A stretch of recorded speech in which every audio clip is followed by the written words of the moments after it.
Hello everyone and welcome back to the channel. Now, with the holiday cheer just around the corner, we all look forward to celebrating, but let's be real. For families navigating ADHD, the most wonderful time of the year can sometimes feel a bit overwhelming, can't it? And that's why today I'm bringing you a holiday survival guide tailored for our unique challenges. This guide is all about easing the pressure and boosting the joy for you and your family during the festive season.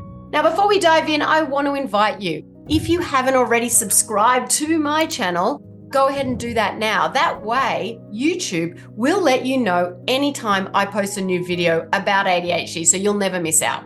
Now, for those of you who might be new here, my name is Dana Kay. I'm a board certified holistic health and nutrition practitioner, and I specialize in helping families reduce ADHD symptoms naturally all across the USA. So today, I'm going to share 8 practical things you can do this weekend to ensure you have a more fun, less frantic holiday this year. Number 1 is stick to the routine as much as possible. I can't stress this enough. When everything else is in holiday disarray, a solid routine is like a lighthouse guiding the ship safely to shore.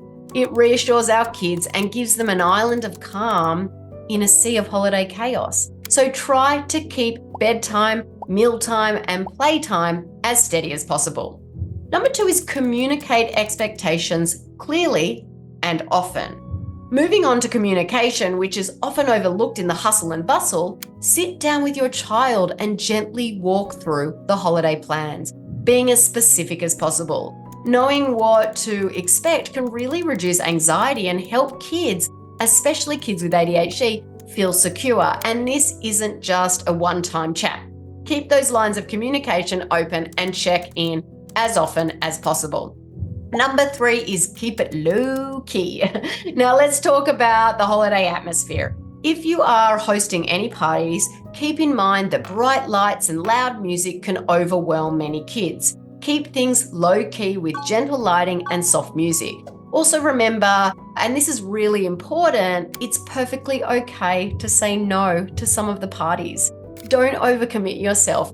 Your family needs are your priority, so give yourself permission to skip out on some of the gathers and enjoy your time together. Number 4 is build in moments of calm. Now, in the midst of all the holiday activities, don't forget to hit that pause button from time to time. A few quiet moments can act like a reset for you and your child.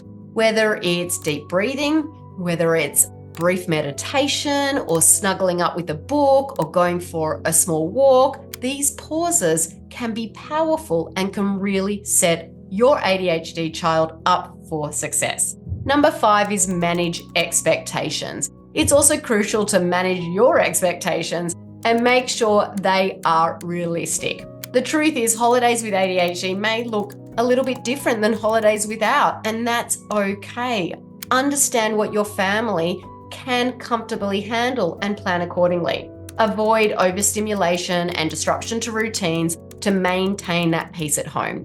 Embrace what works for your family, whether that's a scaled back celebration or just enjoying the small, perfect moments. Number 6 is acknowledge progress. The holidays are the perfect time to really celebrate the strides your child has made over the year. Even small little victories are worth recognizing. Number 7 is deal with difficult family members with grace and poise. Dealing with difficult family members who may not understand ADHD can really be tough. It's important to prepare for those interactions. And when it comes to discussing ADHD with family members who may not understand it, tact is the key.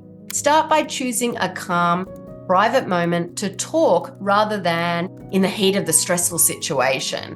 Approach the conversation with empathy, recognizing that their understanding may come from a different time or set of different experiences. Share your child's specific challenges and successes and explain that the strategies you found effective.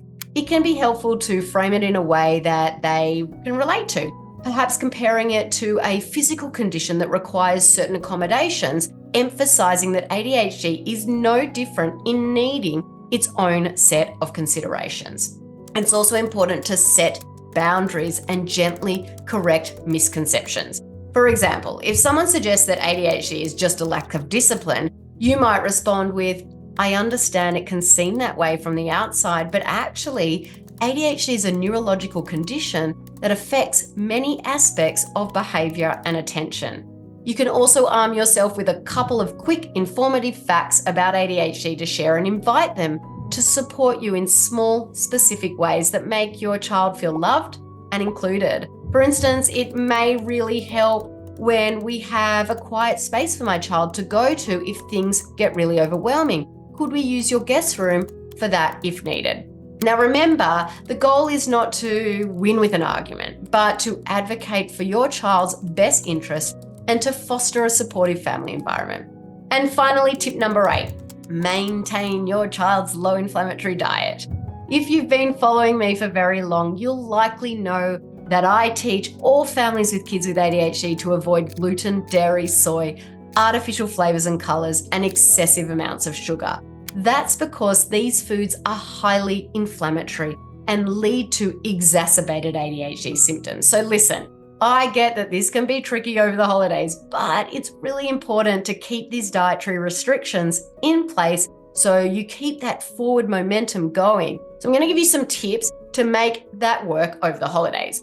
Now, to ensure your child stays on track with their diet during the holiday gatherings, consider bringing your own food. This way, you can guarantee there's something on the table that meets their dietary needs. Also, reach out to the host in advance to ask about the menu. This will help you plan whether you need to prepare alternative options for your child or if the provided fare will suffice. So there you have it, 8 tips to navigate the holiday season with ADHD in the mix. Are you feeling a little bit more prepared? I really, really hope so.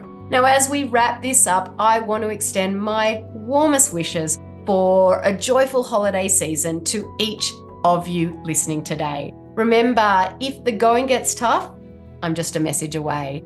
If you're seeking more guidance, don't forget to check out my free ADHD masterclass. It could be the key to transforming your holidays and way beyond. The link is right down there in the description. Make sure to check it out if you haven't already. Happy holidays, and remember to hit that like button if you found these tips helpful, and share this video with anyone you think might need it. And if you haven't already, subscribe to stay updated on all things ADHD and holistic health. Take care, everyone. Until next time, bye for now.